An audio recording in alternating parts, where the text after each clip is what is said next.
Eu estou aqui. Ah, que legal. Ah, tá bom. Vou voltar aqui o slide. Eu estava aqui no 6, né? Então, falando que eles fugiram, né? Tá? E foram em direção ao Jordão, a cidade Zererá e Betesita. Betesita. Difícil esses nomes, né? Bom, aqui temos uma outra situação em que outras tribos também foram convocadas para ajudar. Gideão mandou chamar as tribos de Naphtali, de Áser, Manassés, que eu já citei, e também a tribo de Efraim. Efraim entrou depois do início da batalha. Então a batalha já estava acontecendo e aí entrou a tribo de Efraim. Gideão enviou mensageiro a todas as montanhas de Efraim, dizendo: desçam para atacar os midianitas e impedir que eles passem pelas águas do Jordão, até Bet-bara. Assim todos os homens de Efraim foram convocados. E eles cortaram a passagem dos midianitas pelas águas do Jordão até Bet-bara. Então, irmãos, o que significa isso? Que havia certos lugares onde o Jordão é mais raso, que facilitava a passagem. Então, havia esses pontos de trânsito, né? Do leste para o oeste, passando de uma margem para a outra. E eles correram para esse lugar, para atravessar o Jordão, né? E fugirem. Só que o Efraim estava lá, foi convocado por Gideão, e eles, então, mataram esses reis que estavam fugindo. Nós vamos ver agora, né?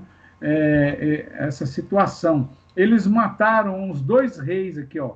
Está escrito aqui no versículo aqui embaixo, ó, Oreb e Zeeb, tá?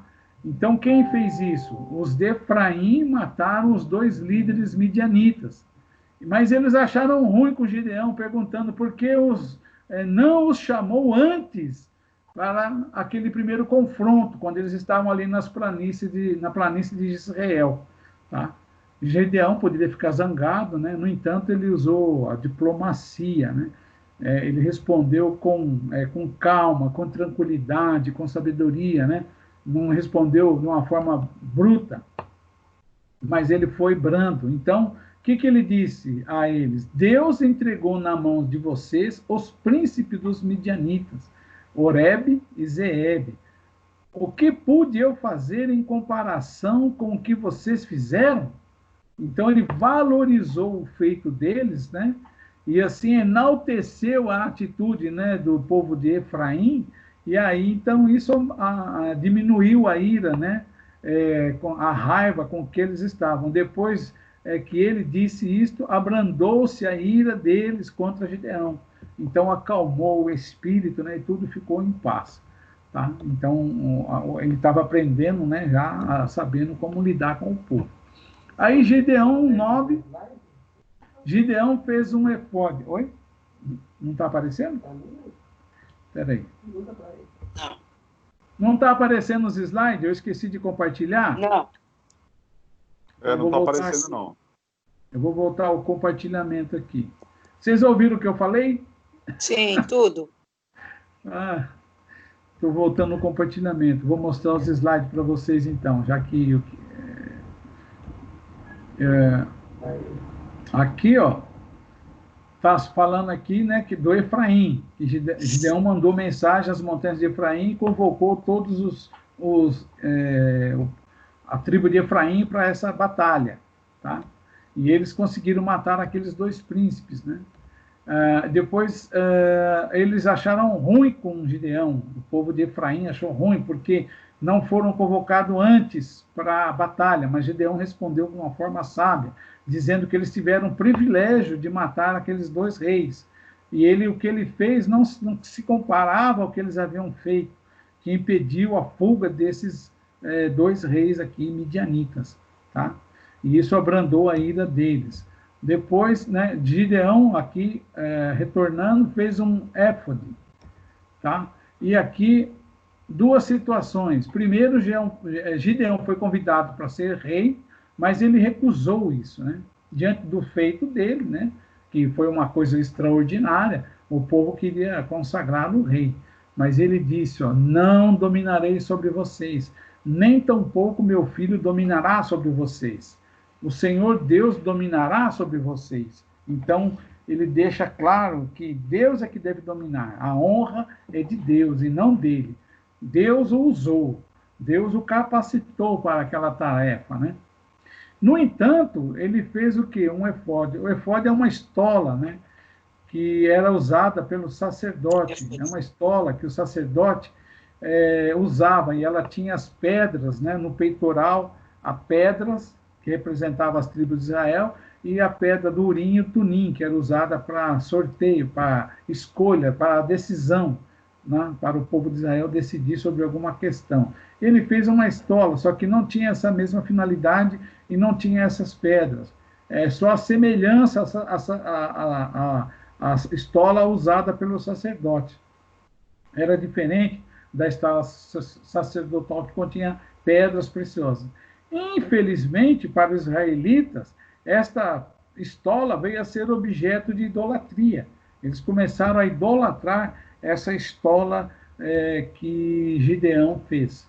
Fez dos despojos, né, dos pendentes, né, que eles pegaram dos midianitas, porque eles carregavam consigo os seus valores, né, as suas pedras preciosas, os seus metais preciosos, eles carregavam consigo, em pendentes, em bijuterias, e isso foi recolhido, e com esse material ele fez fez o efode. Disso, Gideão fez uma estola sacerdotal e a pôs na sua cidade, em Ofra. E todo Israel se prostituiu ali, adorando essa estola. Então, olha como o povo é terrível, né? Então, foram adorar a estola que Gideão fez, tá?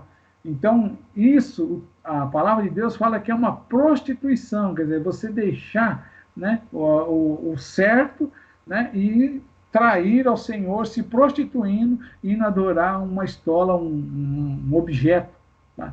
E isso veio a ser um tropeço para Gideão e toda a sua casa. Tá bom, irmãos? Nós estamos chegando aqui ao término com a história de Israel para hoje. Deus também garante a nossa vitória. E nós vamos ler esse texto de Romanos 8, de 31 a 39, e constate este fato. Leia, né? E constate esse fato. Aqui o texto nos diz assim, ó: que diremos então, à vista destas coisas? Se Deus é por nós, quem será contra nós? Aquele que não poupou o seu próprio filho, mas por todos nós o entregou, será que não nos dará graciosamente com ele todas as coisas? Quem intentará acusação contra os eleitos de Deus? É Deus quem os justifica. Quem os condenará? É Cristo Jesus quem morreu, ou melhor, quem ressuscitou, o qual está à direita de Deus e intercede por nós. Quem nos separará do amor de Cristo? Será a tribulação, ou a angústia, ou a perseguição, ou a fome, ou a nudez, ou o perigo, ou a espada? Como está escrito, por amor de ti, somos entregues à morte continuamente. Fomos considerados como ovelhas para o matadouro. Em todas estas coisas, porém, somos mais que vencedores por meio daquele que nos amou. Porque eu estou bem certo de que nem a morte, nem a vida, nem os anjos, nem os principados, nem as coisas do presente, nem do porvir, nem os poderes, nem a altura, nem a profundidade, nem qualquer outra criatura poderá nos separar do amor de Deus que está em Cristo Jesus, nosso Senhor. Aleluia! Glória a Deus! Nada nos poderá separar do amor, né? Nada poderá nos afligir.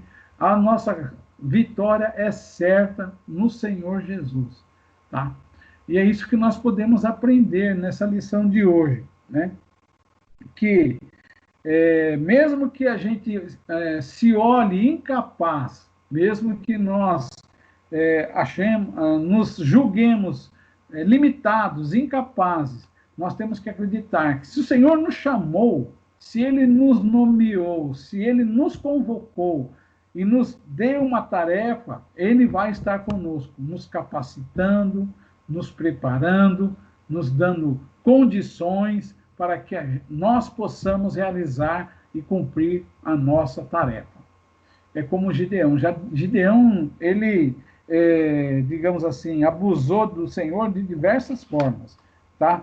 Ele quis uma prova quando o anjo veio ali e o anjo queimou aquela oferta. Depois, por 2 vezes, ele colocou aquela lã, né, ali como uma forma de provar se o Senhor estava com ele. E depois ele só teve mesmo a convicção de que o Senhor estava com ele quando ele ouviu o sonho do sentinela. Então, irmãos, não vamos alimentar no nosso coração dúvida, vamos alimentar no nosso coração a certeza de que o Senhor está conosco, de que o Senhor vai nos capacitar para toda e qualquer tarefa que Ele nos chamar para que nós possamos realizar. Então, eu acho que essa é a maior lição que nós podemos aprender aqui de Gideão. Vencer os nossos temores, as nossas dúvidas, tá? Na certeza de que o Senhor está conosco. Amém? Eu estou aqui encerrando, eu estou parando aqui a nossa gravação e